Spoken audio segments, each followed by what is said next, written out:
All right. Shalom, everybody. It is your brew, Bon Shemayim, here with another video. In today's video, I want to go over the stuff that's happening in Iran, and I want it was with Iran and Israel. We already know that you got uh, Gog and Magog getting riled up. So you got Russia fighting Ukraine. You got China about to fight Taiwan, which we know America is in both of those wars. Now you got Israel about to annex. Israel is about to annex the whole country of Israel pretty much and kick the Palestinians out, which is ruffling Jordan's feathers, and we already know that how Iran feels about Israel even being there. So, excuse me, excuse me for my dang for my yarning. But anyways, we know how Iran feels. So we gonna watch about what's going on, and then I want y'all reply. Do y'all think that we edging closer to the end to these last battles? Let's get it. The United Nations General Assembly passed a resolution asking the International Court of Justice for its opinion on legal consequences of Israel's occupation of the Palestinian territories. Benjamin Netanyahu accused the global body of distorting historical facts. In a video message, the Israeli Prime Minister called the UN decision despicable and said that his country was not bound by it. Now, the UN General Assembly vote has come as a challenge to Netanyahu, who took oath as head of his government just last week. Netanyahu's coalition government has set settlement expansion as a priority in their agenda. His coalition government includes parties who want to annex the West Bank. So they want to annex the West Bank. And the United Nations are voting and saying, look, y'all can't do this. Yet they're like, excuse my yarning, y'all. They're like, look, you can't tell us what to do. They're like, you can't tell us what to do. Y'all are the ones distorting history. You see how they constantly use that? Just point the finger. Y'all are the ones distorting history. You can't tell us what to do. We could do what we want to do. So they want to annex them. But yet, when Russia annexed the part of Ukraine that's been at civil war and been getting beat up on for that entire time, and they did it with a vote. Those people actually voted to become part of Russia. The whole world is against Russia. The whole world is against Russia because they annexed people who are their own people who've been in the civil war for the last 8 years. These people are actually the perpetrators of war or of crime against the other side. They came in a two-part state and have been annexing and seizing more land. Most of Israel that's not annexed already is already under their military supervision. So you get the two contradictions. You get how everybody on Russia, but yeah, they like we need to back off. Maybe we should leave Israel alone. Let's keep going. כמו מאות ההחלטות המעוותות נגד ישראל שהתקבלו בעצרת הכללית של האו"ם במהלך השנים, כמה ההחלטה הבזויה שהתקבלה היום לא תחייב את ממשלת ישראל. העם היהודי אינו כובש בארצו ואינו כובש בבירתנו הנצחית ירושלים, ושום החלטה של האו"ם לא תעוות אמת היסטורית זו. Wait, let's go back. What did he say? I gotta read that. My bad, y'all. החלטה של האו"ם. It says the government. The Jewish people are not occupiers in their own land, and we are not occupiers in our... לא תעוות אמת היסטורית זו. In our eternal capital, Jerusalem. And no UN resolution will twist this historical truth. See, so they just do what they want to do. And they're like, nothing y'all can tell us. Y'all can't tell us anything. Now, make that make sense. How small Israel is, yet y'all can't tell them anything. How big Russia is, the biggest country on the planet, yet that we could tell them what to do. Think about, how does that make sense? How does that make sense, y'all? Come on, let's keep going. On Friday, the UN General Assembly resolution called on the Hague-based International Court of Justice to render urgently an advisory opinion on Israel's prolonged occupation, settlement and annexation of the Palestinian territory. The vote also called for an investigation. So 53 people didn't vote. You could tell those are Israel's homelands. 53 people didn't vote. 87 are in favor. 26 are against. Investigation into Israeli measures aimed at altering the demographic composition, character and status of the holy city of Jerusalem, and said Israel has adopted discriminatory legislation and measures. The Palestinians welcomed the... You hear that? Israel has adopted discriminatory measures. So that pretty much their laws, their system that they set up is a system built on discrimination. Let's keep going. UN resolution in which 87 members voted in favor of adopting the request, while Israel, the United States, and 24 other members voted against it. Whoa, so the United States and Israel voted against the measure to stop Israel from annexing the rest of the lands from the Palestinians, along with 20-something other people. 80-something people voted against that. They shouldn't be able to do that. And we're talking about Algeria, Angola, Bahamas, Bahrain, Bangladesh, Belize, so Cambodia, China. So all of these countries voted saying y'all shouldn't be able to do this, but they're going to do it anyways, and nobody can stop them. Israel considers the West Bank to be disputed territory and has built dozens of settlements that are now home to roughly 500,000 Jewish settlers. The ICJ last issued an advisory opinion on the conflict in 2004 when it ruled that an Israeli separation barrier was illegal. Israel had rejected that ruling, accusing the court of being politically motivated.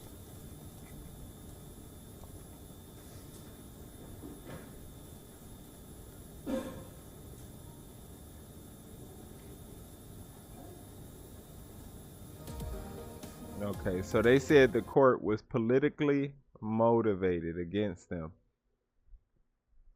Politically motivated. That's pretty crazy. Now let's see this part. Let's see this. Presidency has issued a statement, in fact. It says, and I'm quoting from it, "The announcement is contradictory to all resolutions of international legitimacy, most notably resolution number 2334 issued by the UN Security Council." Now remember, in December 2016, the UN Security Council had asked Israel to immediately cease all settlement activities and withdraw itself from the area. The Palestinian presidency wants the incoming government to abide by this. Hamas, the Palestinian Islamist movement, has also issued a detailed statement. It has warned that such policies will trigger major unrest in Israel. Listen to this. It is clear today we are facing a new Zionist government, the most extreme, terrorist, racist and fascist government, with policies that clearly escalate the aggression against our sanctities, our people and our Palestinian land. He said the most extreme, racist, fascist government. Ooh. This opens the way to real escalation on the ground in all arenas. We in Hamas movement issue a clear warning that the policies of this incoming government represent a triggering point for major unrest, which may extend beyond Palestine. And it gets more interesting. Have a look at this headline. The King of Jordan, Abdullah II, has also jumped into this debate. He has warned the incoming government against crossing any red lines, primarily on Jerusalem's holy sites. Remember, Jerusalem borders the state of Israel and the West Bank, and the King of Jordan says that this alleged expansion plan should not do any harm to Jerusalem's holy sites. Let me tell you his reasons behind this. First, let me read out the statement that he made. I'm quoting.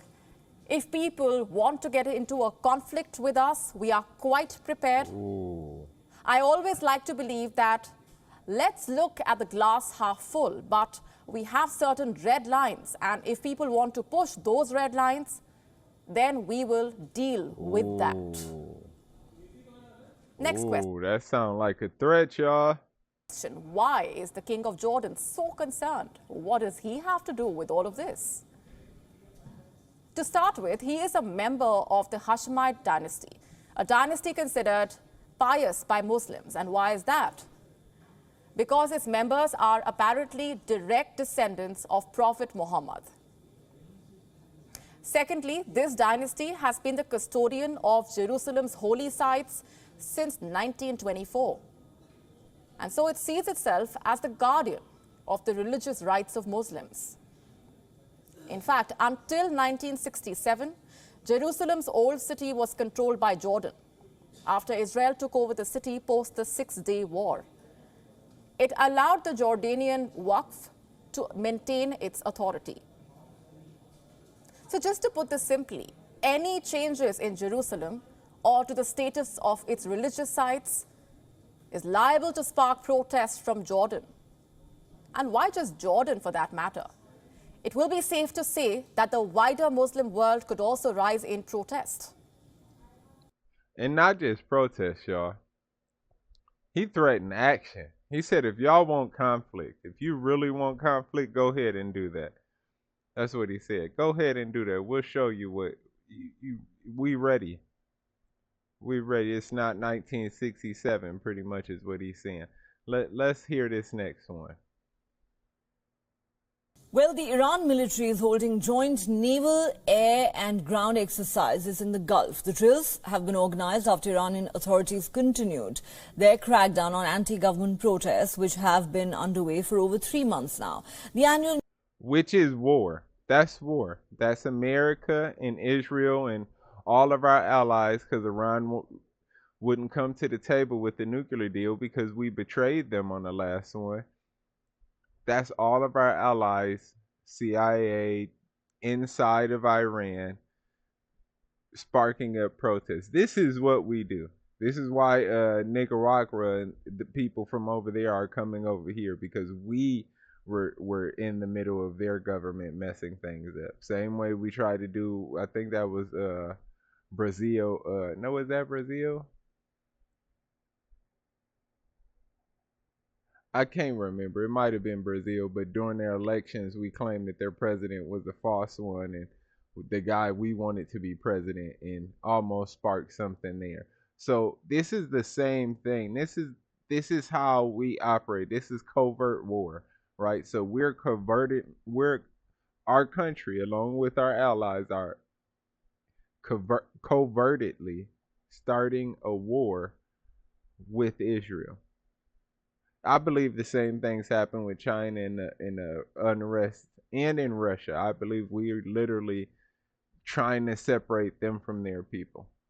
But believe me, if it's going to happen over there, be careful with the media, because that means that it's probably they're going to start attacking us the same way over here. And like I say, the right versus the left is so extreme right now. It's like we're on the verge of civil war. Let's keep going. Military drills were held near the strategic Strait of Hormuz, located at the mouth of the Persian Gulf. The strait holds importance for global energy supplies, with about a fifth of all oil traded at sea passing through it. The annual drill, named Zolfagar 1401, featured commandos, airborne infantry, drones, fighter jets, helicopters, military transport, aircraft and submarines. According to the local media, the military drills were organized to improve readiness in confronting foreign threats and any possible invasion. So you notice that Russia has stopped selling oil to a lot of people. We about to get an oil crunch going on in the world. And now they're practicing to shut down the Persian Gulf, which delivers oil. This is all leading somewhere to that big war. And I want to know if y'all think that this is the one that is speaking of in Revelation that America falls from. Let's keep going. Since mid-September, Iran has been shaken by anti-government protests, which was sparked by the death of 22-year-old Mahsa Amini in the custody of the morality police. She was arrested for allegedly wearing her headscarf improperly.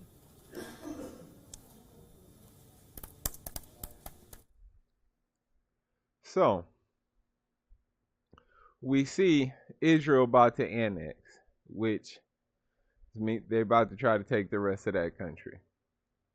And then you got Russia and Ukraine in war.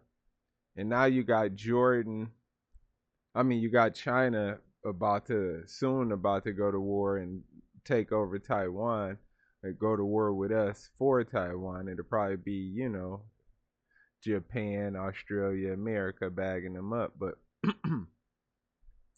I was just wondering, do y'all think that this is leading to that point in Babylon in Jeremiah 51? Because I do believe that. And some people will say, well, this already happened.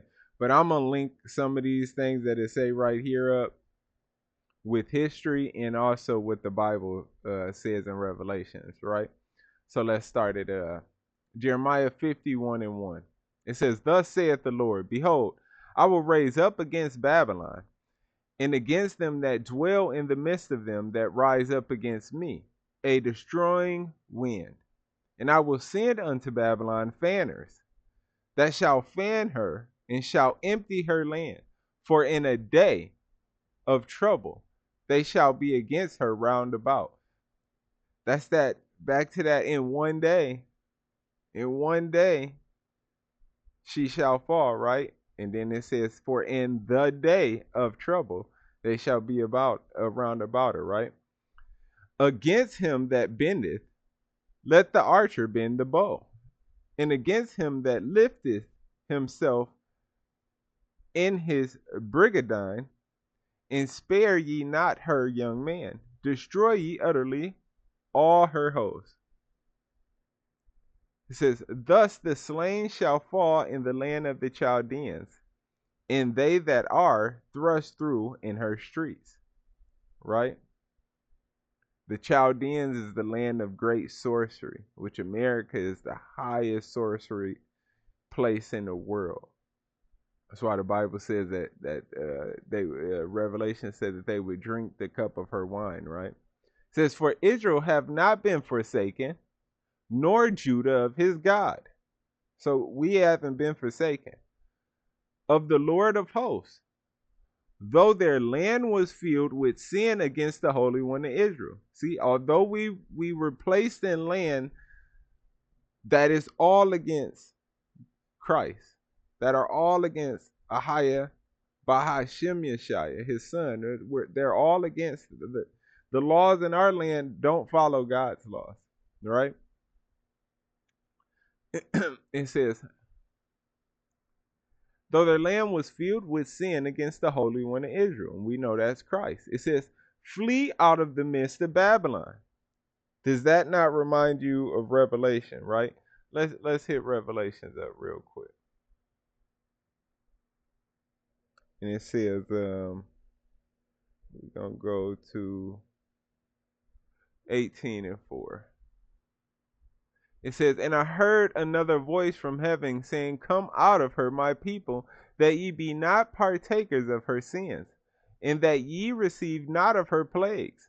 For her sins have reached unto heaven, and God have remembered her iniquities. Right? So now that sounds right. Babylon, it says, flee out of the midst of Babylon, and deliver every man his soul. Be not cut off in her iniquity. For this is the time of the Lord's vengeance. He will render unto her a recompense. Right? Let's get that recompense part, right? It says, reward her as she has rewarded you, and double unto her, double according to her works, and a cup she has filled, that she has filled to her double. How much hath she glorified herself and lived deliciously? So much torment and sorrow give her. For she saith in her heart, I sit as a queen, and am no widow, and shall see no sorrow. Right? So it says to fill her with double, right? Reward, right? What is reward? To give back, to return, to restore, right? Let's go back over here. It says,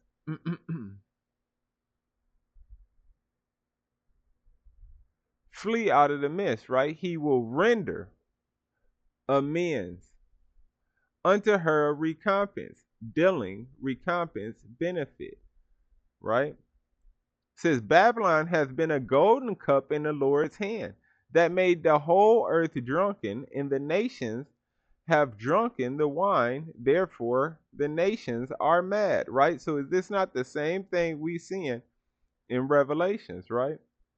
Where it says, where is that?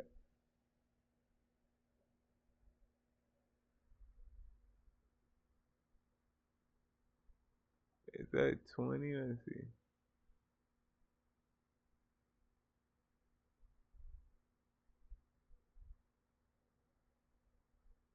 Sorry about this, y'all. I'm trying to find it. Okay.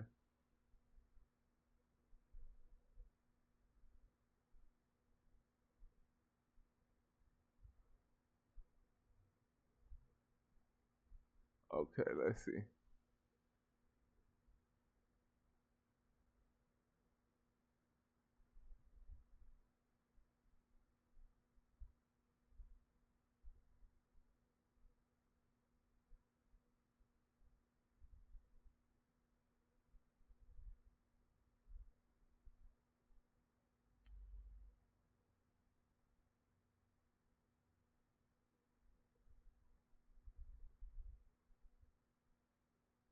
Here we go, right here. I'm sorry, it was up above me. Right? It says, for all the nations have drunk the wine of the wrath of her fornications, and the kings of the earth have committed fornication with her. Right? So back back to Jeremiah, where it says right here, it says a golden cup in the Lord's hand that made all the earth drunken, right? The nations have drunken of her wine, therefore the nations are mad. We reading the same thing out of Revelations, right? It says Babylon is suddenly fallen and destroyed. Howl for her, take balm for her pain, if so she may be healed. We would have healed Babylon, but she is not healed. Forsake her, and let us go, everyone into his own country, for her judgment reacheth unto the heaven, and is lifted up even to the skies. The Lord hath brought forth our righteousness. Come and let us declare in Zion the work of the Lord our God. Right? Make bright the arrows and gather the shields. The Lord has raised up the spirit of the kings of the Medes. Right? Sons of Japheth, also his descendants in their land. So we're talking about the Persians here. He's raising up the Persians for his devices against Babylon to destroy it. So we're talking about Iran because it is the vengeance of the Lord, the vengeance of his temple. This is set up the standard upon the walls of Babylon and make the watch strong, set up the watchmen, prepare the ambushes, for the Lord hath both devised and done that which he spake against the inhabitants of Babylon. It says, O thou that dwellest upon many waters, abundant in treasure, thine end is come, the measure of thy covetedness. Right? So let's see if we can find that real quick.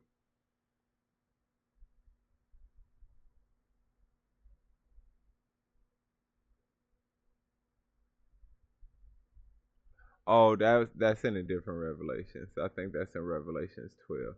It sits on many waters. Revelation 12 speaks of Babylon sitting on many waters, right? So let's keep getting it. It says, upon many waters, abundant in treasure, let's hit this up. Abundant in treasure. It says, and saying at last, a great city which was clothed in fine linen, in purple and scarlet, and decked with gold and precious stones and pearls, for in 1 hour so great riches have come to naught, right? So we're reading it step for step. It's bouncing back and forth, just like it should, because it's speaking of the same thing, right? So let's get it done. It says, fact. So we're going to drop down to 19, right? It says, because we'll start at 18. Or we can start at 17, because I like this one too. I like all of them, but let's just start here. It says, every man is brutish in his knowledge. Every founder is confounded by the graven image, by the idols. For his molten image is falsehood, and there is no breath in them. They are vanity, the works of errors. In the time of their visitation they shall perish. The portion of Jacob is not like them, for it says, for he is the former of all things, and Israel is the rod of his inheritance. The Lord of hosts is his name, right? Let's hop down to 27. It says, set up a standard. Set up a standard in the land. Blow the trumpet among the nations, and prepare the nations against her. Call together the kingdoms of Arad, Mini, and Akanaz. Appoint the captain against her. Cause the horses to come up as a rough caterpillar. It says, prepare against her the nations with the kings of the Medes, the captains thereof, and all the rulers thereof, and all the land of his dominion. Right? And it's crazy because it says the Akanaz, and we know that some of the Jews call themselves Ashkenazi Jews, right? So just throwing that out there. Now let's hit 33. It says, for thus saith the Lord of hosts, the God of Israel, the daughter of Babylon. That's another way we know, because it calls her the daughter of Babylon, right? The daughter of Babylon is like the threshing floor. It is time to thresh her, yet a little while, and the time of harvest shall come. Right? And then it says, let's hit, okay, 36. It says, therefore thus saith the Lord, behold, I will plead thy cause, and take vengeance for thee, and I will dry up her sea, and make her springs dry. And Babylon shall become heaps, a dwelling place for dragons, an astonishment, and a hissing without inhabitant. Right?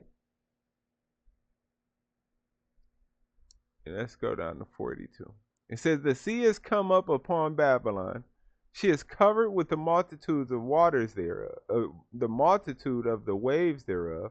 Her cities are desolate, a dry land, a wilderness, a land that no man dwelleth, neither do any son of man pass thereby. Right? So it says, and I will punish Baal in Babylon, and I will bring forth out of his mouth that which he hath swallowed up, and the nations shall not flow together any more unto him. Yea, the wall of Babylon shall fall. My people, go ye out of the midst of her, and deliver ye every man his soul from the fierce anger of the Lord. Lest your heart faint, and ye fear for the rumor that shall be heard in the land. A rumor shall both come 1 year, and after that in another year shall come a rumor, and violence in the land, ruler against ruler. Right? So let's get back into Revelation. Okay.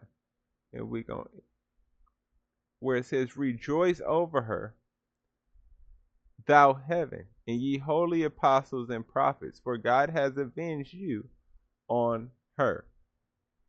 So that's pretty much the video.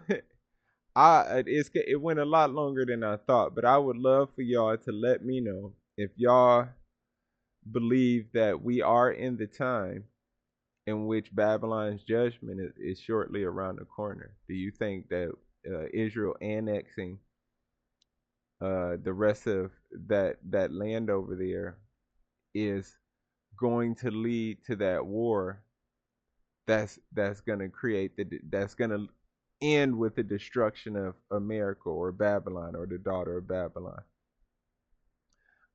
If y'all got other scriptures to add to y'all point, I would love to get that down in the chats.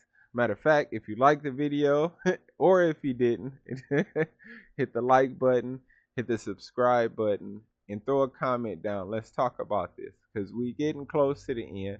Let's talk about this. Whatever y'all got going on, just you don't have to say too much if you don't want people to know too much. But if you got preparations going, if you got scriptures to show how you were supposed to prepare, what you did prepare, just knowledge in preparation in general, throw it in the chat. Let's talk about it. Let's discuss this. Because we are getting close. You got Gog and Magog in the mix, and now you got the Medes. Now you got the Persians getting riled up and getting the mix. So we could be at that moment that we're at we're getting closer to the end of this country, and we know that when this country falls, it's gonna be a big path of destruction is coming towards our people. So we definitely, like the Bible says, a good homeowner would have kept watch and not suffered his house to be broken into. We definitely want to keep watch and make sure we're ready for whatever is coming, because God is preparing us for it. He's preparing us right now, or we wouldn't be gaining the information. We wouldn't be able to even comprehend what's going on. There was a point in time we'd have looked at this and said, oh, no, Russia's evil, China's evil, Iran's evil, it's all about America. And you still got a lot of people that do that. But you got a lot of people waking up, and they could actually see the truth of who is evil based on, not just because everybody's evil, all of them people evil, but could see who's more evil. They can weigh the evilness out.